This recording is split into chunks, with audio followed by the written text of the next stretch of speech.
जय हिंद। मैं शमशाद आलम ARGS classes में आप सभी दोस्तों का स्वागत है। आज मैं बहुत खुश हूँ कि जो प्यार जो स्नेह आप लोग से मिला है कि बहुत कम वक्त में आप जो है कि बहुत ज़्यादा वीडियो को आप लोग लाइक किए देखे, इसके लिए धन्यवाद। और चलते हैं आज हम लोग क्लास की ओर। और क्लास जो है अपना वो क्लास है फंडामेंटल राइट्स पार्ट 2, मौलिक अधिकार भाग 2 हम लोग आज देखेंगे। क्योंकि पिछला जो क्लास था मौलिक अधिकार पार्ट 1 हम लोग देखे थे। जो व्यक्ति जो मित्र हमारे यानी कि पार्ट 1 मौलिक अधिकार पार्ट 1 को नहीं देखे हैं वो कृपया करके उसको पूरा वीडियो को देखें। देखने के बाद आपको मौलिक अधिकार पार्ट 2 पूरा क्लियर समझ में आएगा। तो हम लोग पिछली क्लास में देखे थे कौन कौन सा अधिकार पार्ट 1 में। पहला अधिकार था समानता का अधिकार, दूसरा अधिकार था स्वतंत्रता का अधिकार। आज हम लोग पार्ट 2 में 3 और अधिकार को देखेंगे, क्योंकि आपको पता है कि हमारे पास जो मौलिक अधिकार है वो 6 अधिकार है। तो आज वो 3 कौन कौन सा अधिकार है उस अधिकार के बारे में हम डिस्कशन करेंगे। तो आज का जो पहला हम लोग देखेंगे जो तीसरा अधिकार के रूप में है, वो तीसरा अधिकार आपका जो है शोषण के विरुद्ध अधिकार। तीसरा शोषण के विरुद्ध अधिकार में अनुच्छेद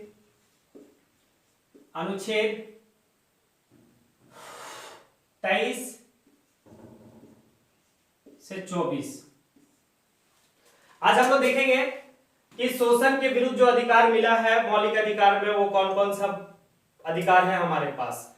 तो अनुच्छेद 23 में हमारे पास 23 में हमारे पास कौन सा अधिकार है, 24 में हमारे पास कौन सा अधिकार है। बहुत सिंपल वे में हम लोग डिस्कशन करना चाहेंगे, बहुत इजी वे में हम लोग डिस्कशन करना चाहेंगे, क्योंकि यहां से सवाल बनता है कंपटीशन में कि कौन सा अधिकार कौन सा अनुच्छेद में यानी कि कौन सा अनुच्छेद में बंधुआ मजदूरी के ऊपर जो है कि रोक लगाया गया। तो इस चीज को हम लोग देखेंगे। अनुच्छेद 23 में हम लोग देखेंगे कि कौन कौन सा अधिकार के ऊपर जो शोषण के विरुद्ध जो अधिकार मिला लोगों को कौन कौन सा है। तो इस चीज को देखेंगे। पहला हम लोग डिस्कशन करेंगे कि पहला मानव व्यापार, पहला मानव व्यापार पे हम लोग देखेंगे। दूसरा उसमें एक और है कि जो बलजबरन किसी को हम लोग क्या करते हैं कि श्रम करवाते हैं, काम करवाते हैं, उसके ऊपर डिस्कशन करेंगे। और तीसरा हमारे पास जो है वो बंधुआ मजदूरी है। फॉर एग्जाम्पल हम बात करते हैं कि आज के दौर में अगर कोई व्यक्ति मानव व्यापार करता है तो वो एक जुर्म है, इसके विरुद्ध में हमारे पास एक अधिकार है। अगर कोई किसी को शोषण कर रहा और वो शोषण के रूप में मानव व्यापार है तो हम उसके खिलाफ लड़ाई लड़ सकते हैं। और वो लड़ने का जो हमें अधिकार मिला वो कौन सा अनुच्छेद में मिला, 23 में। अगर किसी को बलजबरन कोई काम करवाता है वो भी क्या है कि वो भी यानी कि शोषण है, और अगर ऐसा कोई व्यक्ति करता है तो उसके भी हम खिलाफ क्या कर सकते हैं कि लड़ाई लड़ सकते हैं अनुच्छेद 23 के तहत। अगर कोई व्यक्ति बंधुआ मजदूरी किसी को जबरन जो है कि अपने पास रख लिया है और ना उसको तनख्वाह दे रहा है और ना और उसके साथ कुछ कर रहा है, जबरदस्ती उससे अगर काम करवा रहा है तो वहां भी हम क्या कर सकते हैं कि उसके खिलाफ हम लड़ाई लड़ सकते हैं। अनुच्छेद 3 में हमें मौलिक अधिकार मिला, हिंदुस्तान के हर नागरिकों को यह अधिकार मिला है कि आप शोषण के विरुद्ध क्या कर सकते हैं कि लड़ाई लड़ सकते हैं। अब हम लोग देखते हैं कि अनुच्छेद 24 में, अनुच्छेद 24 में आप देखेंगे कि बस सेम चीज है, दोनों मजदूरी के ऊपर है। 23 भी मजदूरी के ऊपर है, 24 भी मजदूरी के ऊपर है, लेकिन यहाँ पे कैटेगरी मतलब क्या है कि कैटेगरी में बांट दिया गया। वहां पर क्या थे कि वहां पर जो एडल्ट लोग हैं, जो वयस्क हैं, वो उनकी बात है।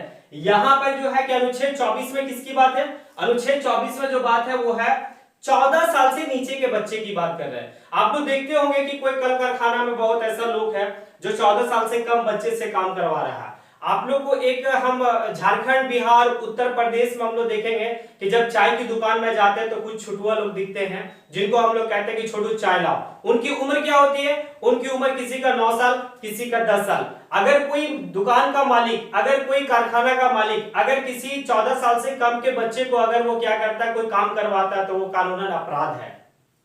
और इस अपराधी के लिए आम नागरिकों को क्या मिला, एक राइट्स मिला कि आप शोषण के विरुद्ध जा सकते हैं। तो इसमें एकदम 100% हम बात कर रहे हैं अनुच्छेद 24 में कि कोई भी बच्चे को अगर 14 साल से कम का बच्चा है, अगर उसको कोई कारखाना में काम करवाता है तो आप उसको अगेंस्ट में क्या कर सकते हैं, फाइट कर सकते हैं। यह हमें अधिकार कौन सा अधिकार में मिला, अनुच्छेद 24 में। तो क्लियर हो गया होगा शोषण के विरुद्ध अधिकार। तो शोषण के विरुद्ध में अधिकार में हमारे पास 23 और 24 में हम लोग क्लियर किए। अब हमारा जो चौथा अधिकार है वो चौथा अधिकार है धार्मिक स्वतंत्रता। बहुत ही इंपॉर्टेंट पॉइंट है, बहुत ही इंपॉर्टेंट हमारे पास फंडामेंटल राइट्स ये मिला है। तो चौथे के रूप में हम लोग क्या देखेंगे, चौथे का रूप में हम लोग देखें धर्म की स्वतंत्रता, धार्मिक स्वतंत्रता। तो धार्मिक स्वतंत्रता अनुच्छेद 25 से 28 के बीच में है, 25 से 28 के बीच में है। अनुच्छेद 25 से 28 के बीच में कौन सा अधिकार हमें मिला है? धार्मिक स्वतंत्रता, धर्म की स्वतंत्रता का अधिकार हमें मिला है। तो 25 में हम लोग देखेंगे अनुच्छेद 25 में क्या कहता है, अनुच्छेद 26 में क्या कहता है, अनुच्छेद 27 में क्या कहता है, अनुच्छेद 28 में क्या कहता है। समझने वाली बात है, इसको आप लोग क्लियर समझेंगे। अनुच्छेद 25 में कहता है मानने, आचरण और प्रचार। हिंदुस्तान का कोई भी व्यक्ति, चाहे वो कोई सा भी धर्म का हो, अगर वो चाहता है कि हम अपने धर्म को छोड़ के किसी दूसरे धर्म को मानना चाहते हैं तो वो स्वतंत्र है, उसको कोई नहीं रोक सकता है। ना यहाँ का सरकार रोक सकता है, ना उसका घर परिवार के लोग रोक सकते हैं। तो कोई सा भी धर्म को मानने की स्वतंत्रता जो मिली है वो भारत के नागरिकों को, वो कौन सा में? अनुच्छेद 25 में, मानने का अधिकार। आचरण, एक आचरण होता है लोगों का। जैसे आप एक एग्जांपल देखेंगे कि अगर हम पंजाब की बात करें तो पंजाब में क्या है कि पंजाब में ऐसा है कि कुछ लोग जो है कि पंजाबी लोग होते हैं कि वो हेलमेट को यूज नहीं करते हैं, वो पाग पहनते, पगड़ी पहनते हैं, और वो पगड़ी जो है उनकी आचरण है, क्योंकि अगर वो चलते हैं तो उनको क्या है कि हेलमेट की जरूरत नहीं है, वो उनको वहां रियायती मिला, मतलब रियायती मिला हुआ, तो वो उनकी आचरण है। तो ये आचरण की भी आपके पास स्वतंत्रता है। अब प्रचार है, फॉर एग्जाम्पल आप कोई सा भी धर्म का प्रचार कर सकते हैं, आपके ये स्वतंत्रता है, आपके पास ये स्वतंत्रता है, आपकी फुल्ली आजादी है कि आप कोई सा भी धर्म का प्रचार कर सकते हैं। तो क्लियर, अनुच्छेद 25 में बोला मानने का, आचरण और प्रचार। आप कोई सा भी धर्म मान सकते हैं, आप उस धर्म का आचरण भी कर सकते हैं, आप जो है कि प्रचार भी कर सकते हैं, आपका कोई भी रोक टोक नहीं है, क्योंकि ये क्या है? हमारा मौलिक अधिकार है। अनुच्छेद 26, अनुच्छेद 26 में क्या कहता है? धार्मिक कार्यों का प्रबंध। प्रबंध का मतलब आप लोगों को क्लियर होगा कि व्यवस्था करना। अगर कोई सा भी धार्मिक कार्य है, किसी भी धर्म का अपना धार्मिक कार्य का प्रबंध कर सकता है हिंदुस्तान में, उसे रोक टोक नहीं है, क्योंकि वो उसका क्या है? एक मौलिक अधिकार है। हम लोग अनुच्छेद 27 की ओर देखेंगे। अब धार्मिक संपोषित, धार्मिक संपोषित का मतलब हम लोग कर की व्यवस्था की बात कर रहे हैं। कर, जैसे धार्मिक संस्थान में, धार्मिक जो होता है जगह पे क्या होता है कि कर, तो वहां पे करों में रियायती दी गई है, रियायत दिया गया है, तो ये स्वतंत्रता है। आप लोग देखेंगे बहुत ऐसा मंदिर है, बहुत ऐसा दरगाह है जहां पर क्या है कि बहुत ज्यादा दान आता है, तो ऐसे कंडीशन में क्या है कि यहाँ पर इनको रियायत दिया गया है, करों के ऊपर कुछ कुछ स्वतंत्रता दी गई है। तो ये अनुच्छेद कितना में? 27 में आपको बताया गया है। अनुच्छेद 28 में, अनुच्छेद 28 में क्या कहा गया? कहता है धार्मिक शिक्षा। आप धार्मिक शिक्षा दे सकते हैं, आप किसी भी धर्म का मानने वाले आप शिक्षा प्रदान कर सकते हैं। दूसरी पॉइंट में कहता है उपासना।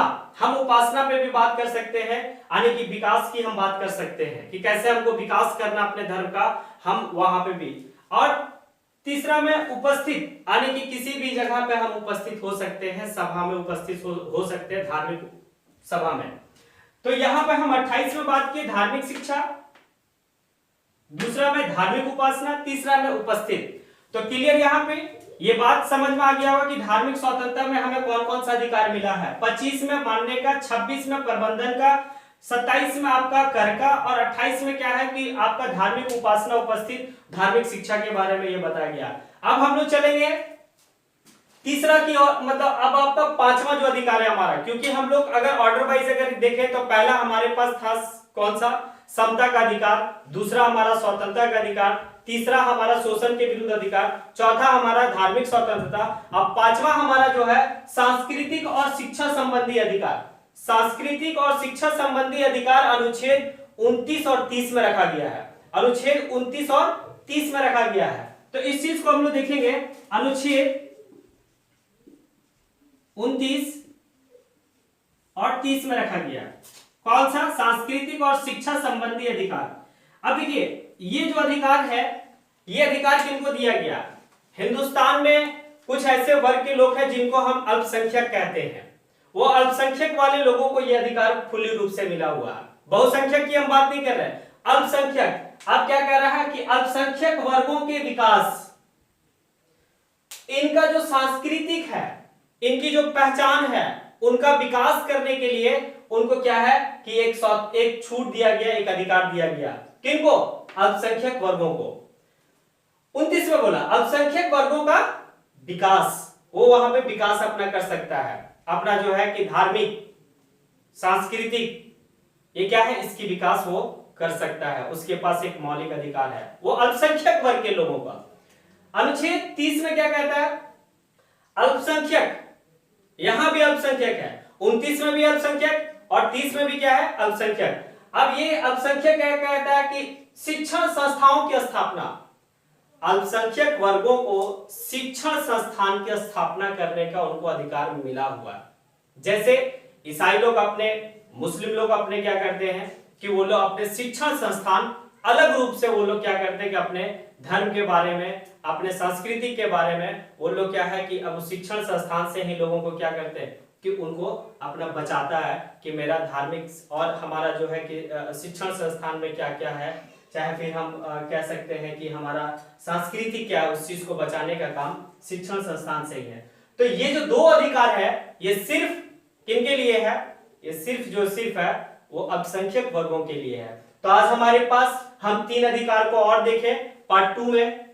अब वो कौन कौन सा अधिकार है हमारे पास, तो हम लोग तीसरा अधिकार में शोषण के विरुद्ध अधिकार देखें, अनुच्छेद 23 से 24 के बीच में। चौथा अधिकार हमारे पास धर्म की स्वतंत्रता का अधिकार है जो 25 से 28 में देखें।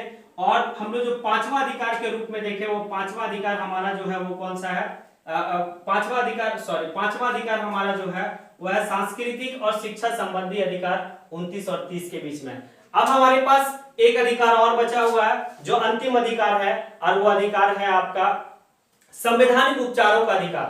संवैधानिक उपचारों का अधिकार वो आपका अनुच्छेद 32 से 35 के बीच में रखा गया। तो नेक्स्ट क्लास में हमारा जो होगा वो होगा संवैधानिक उपचारों का अधिकार के बारे में डिस्कशन।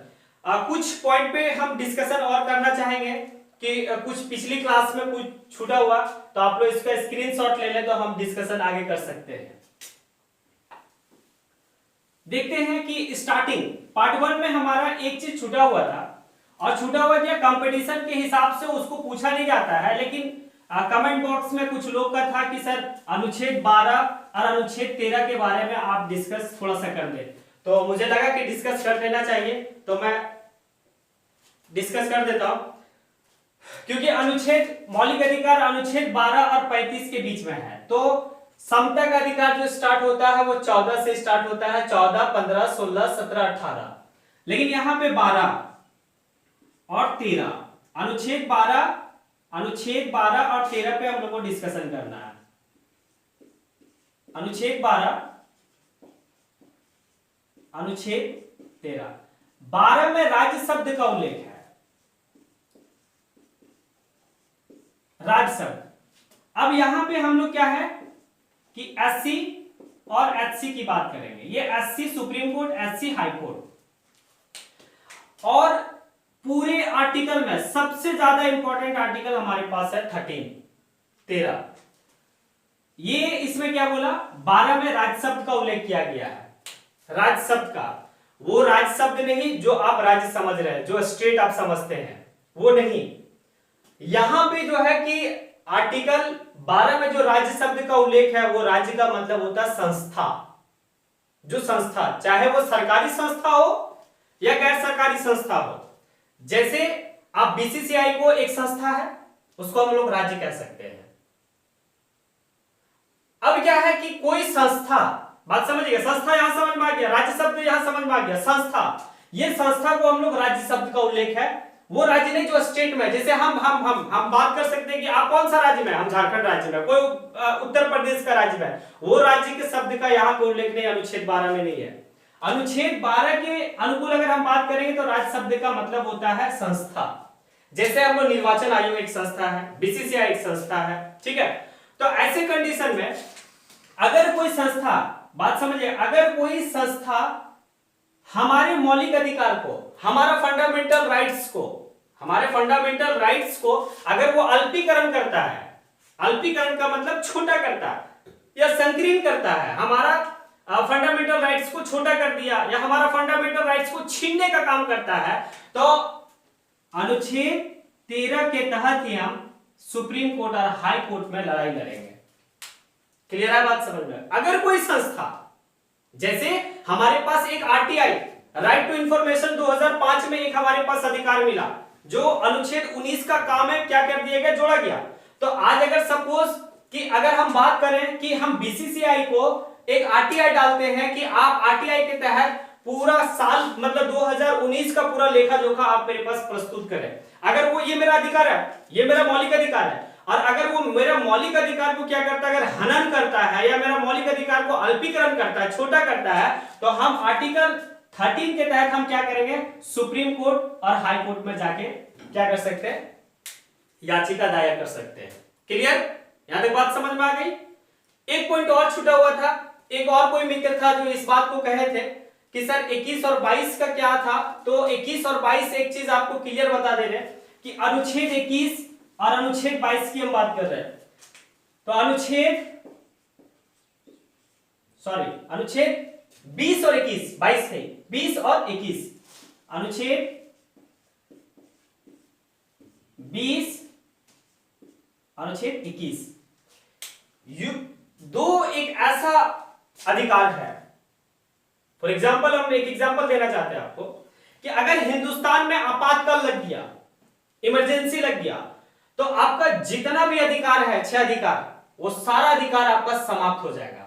ना आपके पास बोलने का अधिकार रहेगा, ना आपके पास चलने का अधिकार रहेगा, लेकिन आपके पास 2 अधिकार जीवित रहेगा। मतलब जब तक समझ लीजिए कि ये कायनात है, तब तक आपके पास जो है कि आर्टिकल 20 और आर्टिकल 21 जीवित है। ये एग्जाम में बहुत पूछता है कि वो कौन सा आर्टिकल है जो आने की क्या है कि आपका इमरजेंसी लगने के बावजूद भी आपका क्या है कि जीवित रहता है। तो आर्टिकल 20 और 21। और आज की क्लास यहीं पे हम लोग खत्म करते हैं। नेक्स्ट क्लास में हम लोग देखेंगे मौलिक अधिकार पार्ट 3। और आप लोग से मैं कहना चाहूंगा कि आप ज्यादा से ज्यादा वीडियो को लाइक करें, शेयर करें और सब्सक्राइब करें, और आप लोग इसी तरह से स्नेह और प्यार बना के रखें हमारे साथ। इसी के साथ जय हिंद, जय भारत।